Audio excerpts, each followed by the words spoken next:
नमस्कार। आज हम एक दिलचस्प दस्तावेज देख रहे हैं। नरेंद्र मोदी, एक प्रेरक भारतीय नेता। ये भारत के 14वें प्रधानमंत्री नरेंद्र मोदी के सफर और उनके प्रभाव को समझने की एक कोशिश है, जैसा इस सोर्स में बताया गया है। जी हाँ, बिल्कुल। और ये दस्तावेज उनके सफ़र को काफ़ी शुरुआत से देखता है। मतलब गुजरात के वडनगर में जन्म, 17 सितंबर 1950, फिर रेलवे स्टेशन पर पिता के साथ चाय बेचने में मदद करना, वहाँ से लेकर दुनिया के सबसे बड़े लोकतंत्र के प्रधानमंत्री बनने तक का सफ़र। हाँ, सोर्स इसे एक दृढ़ता और समर्पण की कहानी की तरह पेश करता है। बिल्कुल। और इसमें ये भी बताया गया है कि कैसे वो कम उम्र में ही राष्ट्रीय स्वयंसेवक संघ मतलब आरएसएस से जुड़ गए थे। अच्छा, तो ये सोर्स कहता है कि आरएसएस ने उनके राजनीतिक जीवन की नींव रखी। हाँ, इस दस्तावेज के मुताबिक वो जुड़ाव काफ़ी अहम था उनके शुरुआती पब्लिक लाइफ के लिए। फिर दस्तावेज उनके पॉलिटिकल करियर पर आता है, खास तौर पर गुजरात के मुख्यमंत्री के तौर पर उनका कार्यकाल। हाँ, 2001 से 2014 तक, है ना? जी। और इसी दौरान गुजरात मॉडल ऑफ डेवलपमेंट की बात ये सोर्स करता है। अच्छा, ये गुजरात मॉडल सोर्स इसके बारे में क्या कहता है? मतलब क्या था ये? देखिए, सोर्स के हिसाब से इसमें मेन फोकस था इंडस्ट्रियल डेवलपमेंट पर, इंफ्रास्ट्रक्चर बेहतर करने पर और इकोनॉमिक ग्रोथ पर। और सोर्स कहता है कि इसी मॉडल से उन्हें आप कह सकते हैं एक नेशनल पहचान मिली। दिलचस्प। और फिर जाहिर है प्रधानमंत्री बनने का सफर 2014। हाँ, 2014 के आम चुनाव। सोर्स बताता है कि वो बीजेपी की एक ऐतिहासिक जीत थी, जिसके बाद वो प्रधानमंत्री बने। और ये दस्तावेज ये भी जोड़ता है कि 2019 में उन्हें और भी बड़ा मैंडेट मिला।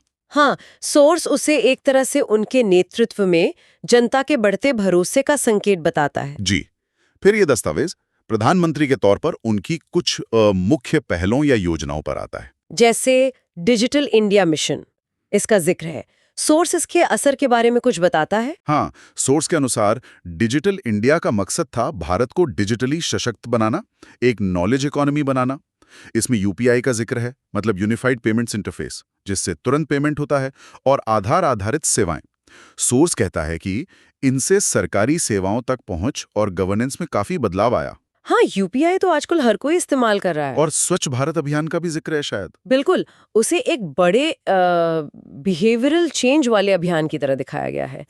लक्ष्य था भारत को साफ बनाना, खुले में शौच से मुक्त करना। सही। इसके अलावा सोर्स मेक इन इंडिया और स्टार्टअप इंडिया का भी नाम लेता है। इनको देश में मैन्युफैक्चरिंग और एंटरप्रेन्योरशिप को बढ़ावा देने वाले कदमों के तौर पर बताया गया है। और हेल्थ और वेलफेयर स्कीम्स, उनका भी जिक्र है क्या? जी हाँ, इसमें आयुष्मान भारत की बात है, जिसे दुनिया की सबसे बड़ी हेल्थ इंश्योरेंस स्कीम में से एक बताया गया है। करोड़ों लोगों को हेल्थ कवरेज देने का लक्ष्य है। अच्छा। और साथ ही उज्ज्वला योजना भी है, वो एलपीजी कनेक्शन वाली। फिर पीएम किसान, किसानों के लिए इनकम सपोर्ट। और जन धन योजना, जिससे बैंक खाते खुले। सोर्स का कहना है कि इनसे लाखों वंचित लोगों को सीधा फायदा पहुंचा।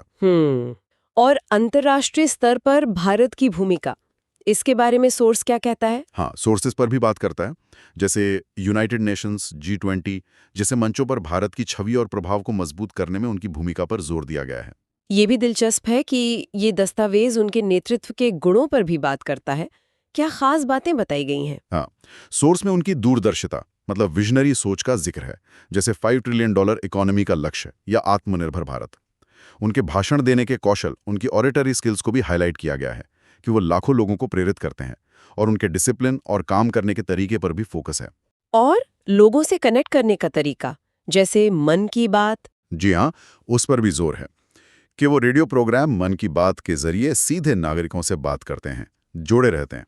तो कुल मिलाकर देखिए, इस दस्तावेज का जो मुख्य संदेश लगता है वो ये है कि किसी का बैकग्राउंड उसकी किस्मत तय नहीं करता, बल्कि उसका संकल्प करता है। हम्म और ये युवाओं को प्रेरित करने की बात करता है कि वो सीमाओं से परे सोचें और न्यू इंडिया बनाने में अपना योगदान दें, जैसा कि सोर्स में कहा गया है। तो संक्षेप में कहें तो ये दस्तावेज नरेंद्र मोदी को सिर्फ एक राजनीतिक नेता नहीं, उससे बढ़कर ये सोर्स उन्हें भारत की आकांक्षाओं, भारत की एस्पिरेशंस के एक प्रतीक के रूप में दिखाता है। इसके अनुसार उनका जीवन ये सिखाता है कि मजबूत वैल्यूज, कड़ी मेहनत और सेवा की इच्छा से इतिहास बनाया जा सकता है। मतलब इस सोर्स के नजरिए से वो भारत के बदलाव और दुनिया में उसके बढ़ते कद के पीछे एक प्रेरक शक्ति हैं। वाकई ये सोचने वाली बात है कि कैसे एक व्यक्ति का सफर और उसकी आकांक्षाएं एक पूरे राष्ट्र की कहानी का हिस्सा बन जाती हैं। खास तौर पर आकांक्षाएं और राष्ट्र निर्माण का ये जो आपसी रिश्ता है, इस पर सोचा जा सकता है। जय हिंद। जय भारत।